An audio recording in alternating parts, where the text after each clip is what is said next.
Mann, oh Mann, Freunde, der letzte Part, der war ja so was von übel. Naja, so übel weiß ich gar nicht mehr, wie übel der genau war. Ich meine, ist schon ein paar Tage her bei mir und so.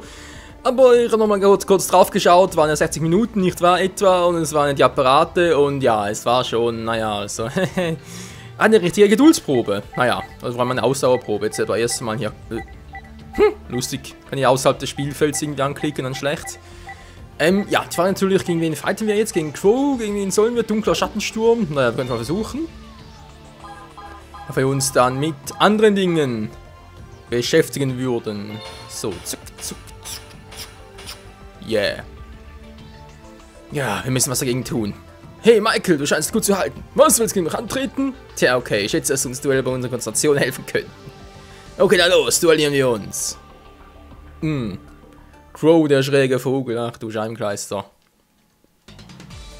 Okay, ein paar Tage her. Ich hoffe, du kannst noch einigermaßen. Na, so schnell verlernen sie nicht wahr? Ist ja eigentlich so ähnlich wie Fahrradfahren. Das lernt man ja auch nicht.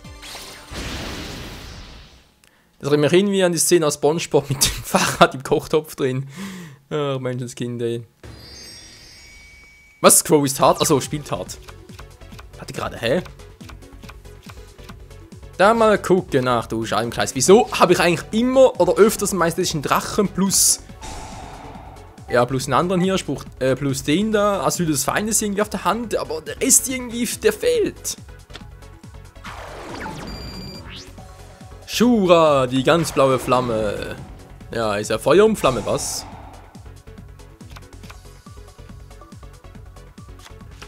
Und da haben wir auch schon Bora, den Speer. Ja, schon gut, schon gut.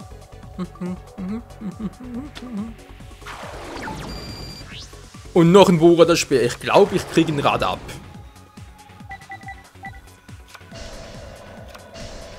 Wobei ist eigentlich nur einer da. Achso! Ich wollte gerade fragen, wieso kommt jetzt eine Spezialbeschwörung? Aber ja, es sind halt diese nervigen. Spezialeffekte. Erstmal rufen wir mal den Trick reichen. Ja, das ist eine kluge Idee. Ich meine, der zieht mir gerade Verteidigungspunkte, aber das ist natürlich nicht so schön. Riesenbazille wäre theoretisch gut. Das Problem ist nur, für die Riesenbazille brauchen noch ein bisschen mehr Power in der Hinterhand. Das ist ja ganz toll. Mache ich jetzt hier? Ach, was soll's. So, ich spiele es mal so. Zack, bums. Ja, soll ich doch machen, soll ich Majestänischen Drachen doch noch in der Rückhand behalten? Ne, behalten Rückhand. Man kann ja nie wissen. Du.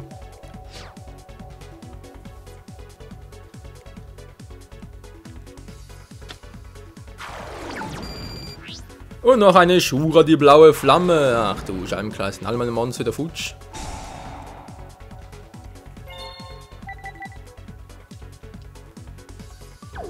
Ja, du noch ein Bora, der Speer. Ja, bumm, doch einfach alles rein, ey. Meine Güte.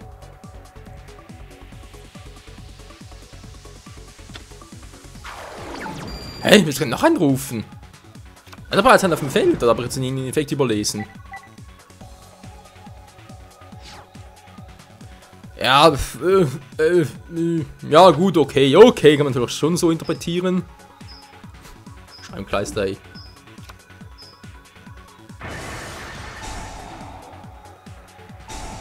Die Riesenbazille fügt ihr Schaden zu, oder auch nicht?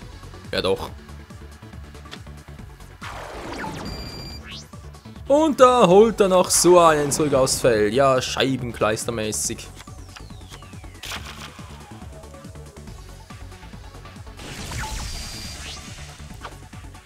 Jetzt habe ich ein ganz großes Lebenspunkteproblem.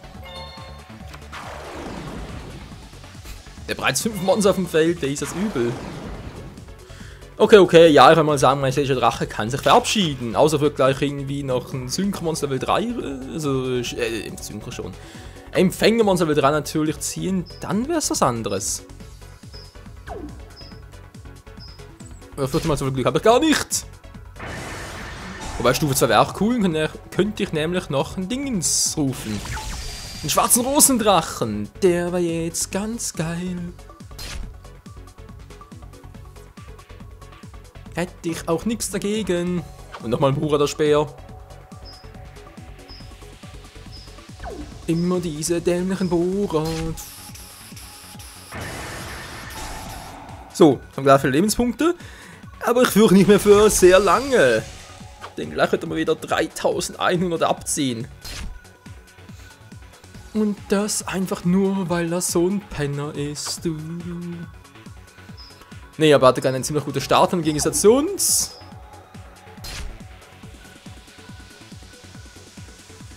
Und das wird es wehtun. Nö, komm schon, muss das sein. Bitte nicht, bitte nicht, bitte nicht, bitte lass mich leben. Wow. Und dann sind wir auf 3-4. Na, ganz toll. Oh, mit diesen verdeckten Karten auf. Was soll man da noch machen?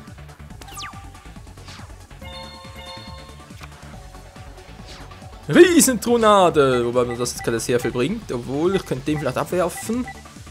Für ihn. Das ist... Wobei, nee, lieber doch für ihn. Ich aktiviere Riesentronade. Und alle Karten zurück, rück. Geil. So, und dann rufe ich als Spezialbeschwörung, indem ich den mal ganz kurz ablege, rufe ich den Trickreichen. So, jetzt mal gucken. Kampf zerstört. Okay, ich kann ein Monster rufen. Der ist ja... Ach so, ich dachte... das wäre ein Empfängermonster, aber nee, ist er gar nicht. Okay, wir sonst nichts drauf, sehr schön. Na, dann wollen wir doch mal. Und los geht's, Trickreicher. Du greif den Kalut der Mondschatten an. Das gibt's nicht. Ey, Leute, was soll denn der Scheiß? Och, Alter. Hat noch so einer auf der Hand. Ja, was soll ich denn da machen? Ey, sowas von unfair, hey. Ist klar, nochmal die Angriffspunkte verdoppelt. Toll, hat 5 Monster auf dem Feld. Kann ich gleich aufgeben. Geht überhaupt nicht, oder? Bin noch an dem 5. Zug. Genau, ja. Nee, wisst ihr was? Gleich nochmal von vorne. Alter, ist das fies. Das ist mal so was von gemein. Das glaubst du gar nicht.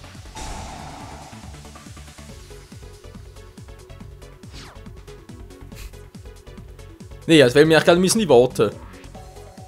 Mein Scheiß-Effekt cool und so, wenn ihr sowieso schon... Alter, da ist schon einer auf dem Feld, muss natürlich noch einen auf der Hand haben.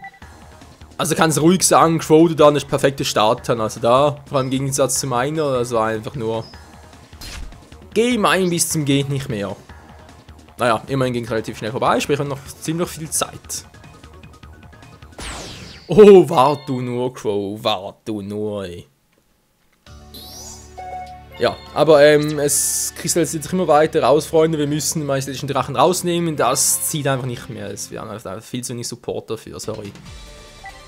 Der Drache, auch der majestätische Sterndrache und so, sind ja ganz cool, keine Frage, aber es ist für uns einfach nicht mehr. Das ist einfach total fail, Mann. So, jetzt fange ich aber als erster an. Meine Güte.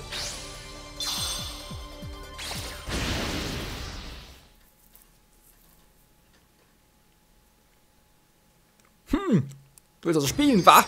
Okay, legen wir los. Ja, spielen wir ein bisschen.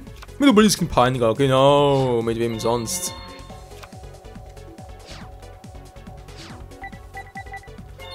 Tja, jetzt hätte ich den mal wieder verdeckt und eine Karte verdeckt. Du bist dran, Crow.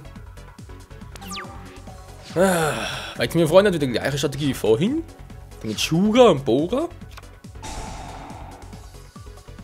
Das sieht zumindest aktuell gerade so aus.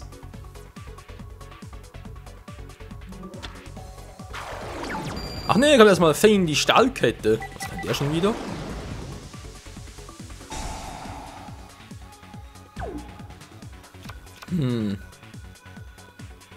Naja, der Effekt ist zwar nicht übel, aber nur einfach dummerweise momentan noch kein Monster, das irgendwie so beeinflussen könnte.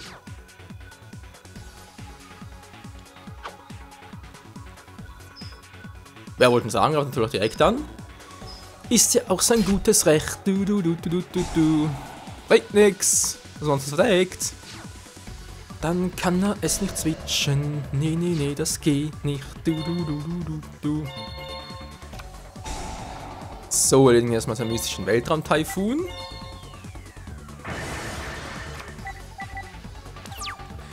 Beziehungsweise mit dem Taifun natürlich seine Delta-Krähe Anti-Umkehr. Das ist natürlich auch ein übler Effekt.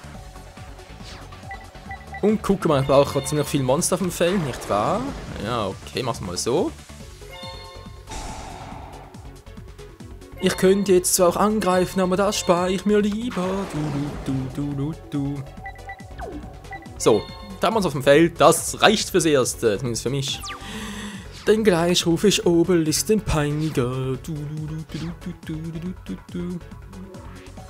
Komm schon, greif Sangan an, greif ein verdecktes Monster an, greif sie alle an. Er macht gar nichts.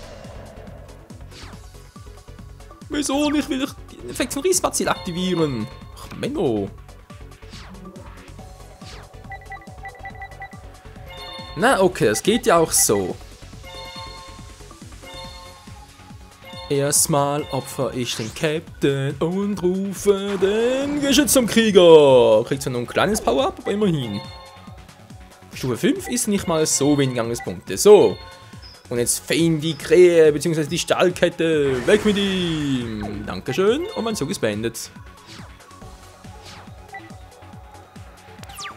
Du, ja komm schon. Ja, la. Finsterer Ausbruch. Die Karte kann ich auch. Die benutze ich gerne in meinem Finsternis-Deck. Du. Verlockender Finsternis. Ist klar, Alter. Spielt er hier ein Dark Crow Deck oder was? Ja, da eigentlich was, war. Die Krähen sind ja eigentlich alles Finsternismonster. Shura, die blaue Flamme. Ja, was auch sonst. Du greifst aber schon mal ein verdecktes Monster an, oder?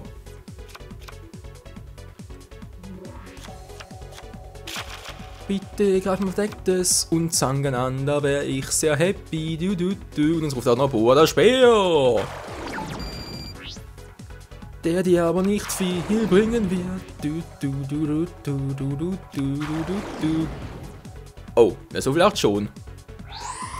Och Menno, nicht jetzt. Eine schöne Strategie. Ist jetzt voll im Arsch. Der Schwarzflügel-Waffenmeister, na servus.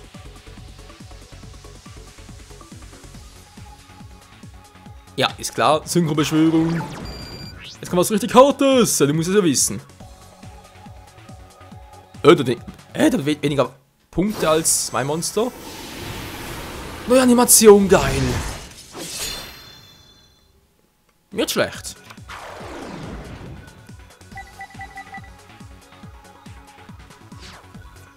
Lass mich raten, ich abgleichen. Ein Problem. Schwarzer Tornado. Was kann doch das Vieh? Nee, nicht angreifen. Nein. Alter, sieht das schmerzhaft aus.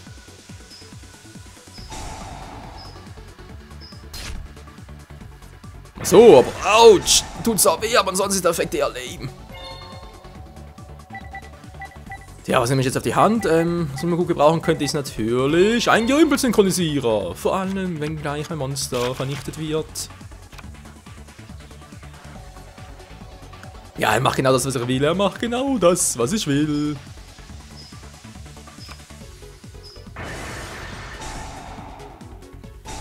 Die Riesenbazille und Shura. Du.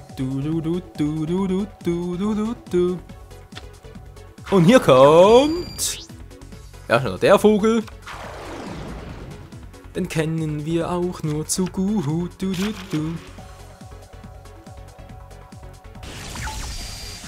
So, Crowline, kriegst du erstmal Schaden. Immer mal etwas. Und ich rufe jetzt 2 neue Riesenbazillen aufs Feld. Direkt aus meinem Deck. Du. So, lässt mich in Ruhe. Er lässt mich in Ruhe und das wird sein großer Fehler. Gut, jetzt geht natürlich mein Geschütz zum Krieger drauf, ist natürlich doof. Aber was soll's? Könnt zwar ihn rufen, synchronisieren, Sternschardrache rufen. Weil, wenn der natürlich noch so einen Kalute Mundschutz in der Hand hat, bin ich trotzdem am Arsch. Also dem her. Nee, ich glaube nur mal sicher. Synchro ist out. Tribut ist in. Ladies and Gentlemen, hier kommt Obelisk, der Peiniger. Und nun, mächtiger Obelisk, greif an und vernichte seine Shura, die blaue Flamme.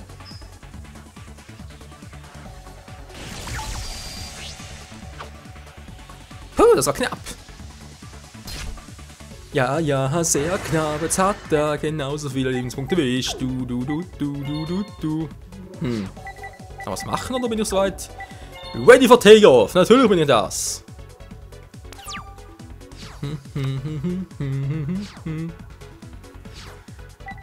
Na, du willst auf die Kombination kontern?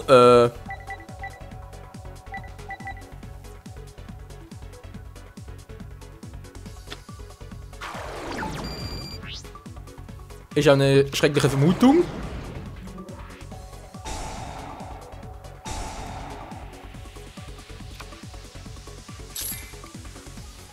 Was habe ich wohl für eine Vermutung? Okay, zurück in den Verteidigungsmodus. Hä? Ist nicht sein. Nö, ist noch nicht so stark, wie ich gedacht hätte. Das wird ein bisschen stärker werden. Achso, Grundtyp, genau. Ja, das gleiche ist alles geduldige Ungeheuer und so. Alles Finsternismonster. Jetzt switcht er doch wieder. Also irgendwie ist schon ein bisschen crazy, was er da treibt. Egal. Erstmal aktiviere ich Riesentornade. Sehr schön. Nun rufe ich meinen plündernden Captain im Angriffsmodus. Und kann damit als Spezialbeschwörung meinen finsteren Resonator direkt aufs Feld rufen. Nö, wäre ein bisschen früh dafür. So, jetzt ist erstmal Zeit für ein bisschen Synchro-Power. Verteidigung durchbrechen! Synchro-Beschwörung! Hier kommt Flavel Urkisas im Angriffsmodus. Ganz ein krasses Vieh. Wir ganz kurz gucken. Der Stufe finden Verteidigungsposition beschwören. Das sind 0 Verteidigungspunkte. Bringt natürlich momentan nicht sehr viel.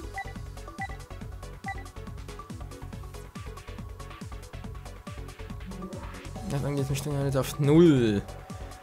Alles klar, sprich nach den Zerstörer zum Schluss. Aber ist ein Empfängermonster. Das haben Empfänger, weil vermutlich am besten erstmal den Empfänger loszuwerden. Oh ne, das ist gerade ein bisschen sehr stark. Ja, oder 2 Empfänger auf dem Feld haben natürlich auch nicht schlecht. 3 plus 2 gibt 5. Kann ich nichts draus machen. Aber trotzdem, erstmal gucken. Erstmal greife ich an mit Flavel Urkisas. Und zwar sein Waffenmeister.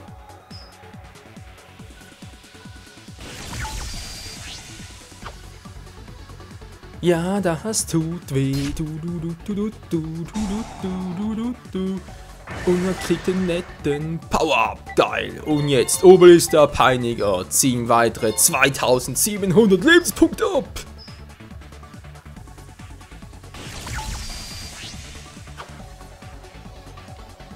Und auch das war knapp. So, und hast 500 noch. Nicht mehr sehr viel. Wir befinden uns auf der Zielgerade, aber Crow hat so viele Karten auf der Hand, das sollte man lieber nicht unterschätzen. Jetzt kommt der Super Ja, der Super Comeback wollte ich gerade sagen. Wenn der jetzt noch kommt, hey. Na, theoretisch wäre schon möglich, zum Beispiel mit Shura und so, wenn er die noch rufen würde, aber nee, er ruft. Also stimmt natürlich, kann auch dem Power-Up verschaffen, 800 Punkte. Dann fahren wir Urkisas, Schnee von gestern. Ja, jetzt war doch irgendwie. Eigentlich Riesentornade, aber halt mystische Weltraum-Taifun, das wäre jetzt geil gewesen.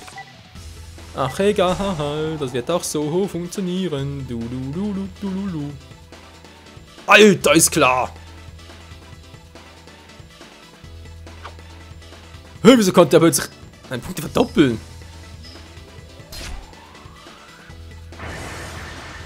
Aber wieso hat er nicht Obelisk gewählt? Das ist doch viel stärker. Hä? Was denkt er sich damit? Was Was zum Henker war denn das jetzt für ein Quatsch? So hat er, meine nicht. Aha! Wobei. Warte gerade, vielleicht hat er nochmal so einen Kalute Mondschatten auf der Hand. Das gäbe 1400. Ja, 4200. Denkt ihr von, dass er das plant? Ganz kurz gucken, ich habe noch Stufe 5 Monster im Deck. Magischer Android, da bringt mir gar nicht sehr viel. Der hier, nicht Finsternis, das Monster und die Schanzbrennung durchzuführen. Ja, bis leider ein finsteres Monster ist er ja leider. Das Gegner, der Licht hat auch nicht. Okay, nee, ich mach's anders. Ich aktiviere magische Steinausgrabung. So, wir haben 2 Karten aufs Friedhof. Und hole ich jetzt den oder den? Mal gucken, der Obelisk angreift sich 2000 eigentlich ab nur.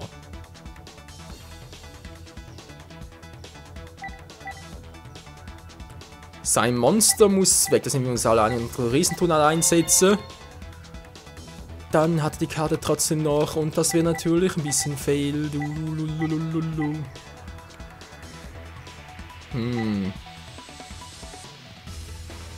Ich überlege gerade, also ein Effekt ist halt doch ein bisschen doof.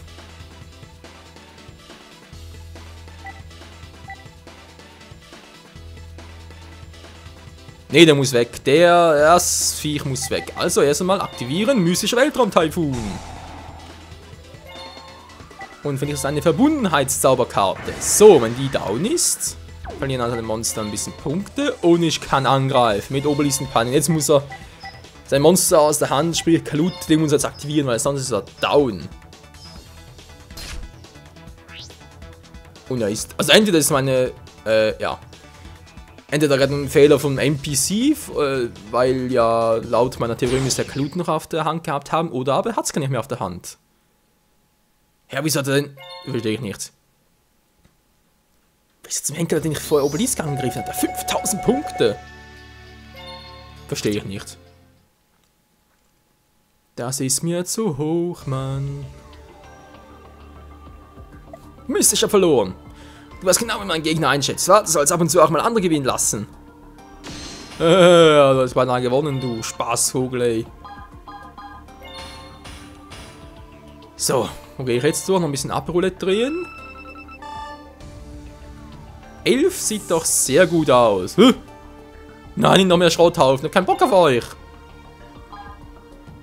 Strahlende Magie. Nee, Leute, ganz ehrlich, ich habe echt keinen Bock auf die Teiler. Desperados. Nee, ich will weiter. Ich will hier weiter. Ja, gerne.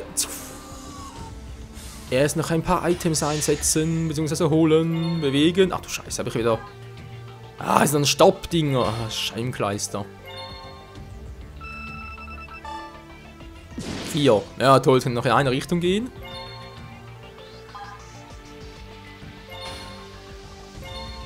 Gravwächters Diener. Tja, was man das jetzt bringen soll, ist eine andere Frage noch. Finger behalten, yeah! So, und hier kriege ich noch eine Karte. Vampir Genesis erhalten. Oh, die Weiterentwicklung des Vampirlords. Auch schon eine ziemlich alte Karte. Doppelter Custon. Das ist vor allem gut, wenn ich Finsternismonster mit höherem Level rufen will. Aber Freunde, das war's erst einmal hier bei Yu-Gi-Oh! 5Ds Master of the Cards. Croton ist ganz schön gefordert, das stimmt. Im nächsten Part geht es weiter hier mit Blister und mit Transcendern und links Akisa und so weiter und so weiter. Wir haben noch ganz schön viel zu tun. In diesem Sinne, bis zum nächsten Mal. Ciao zusammen.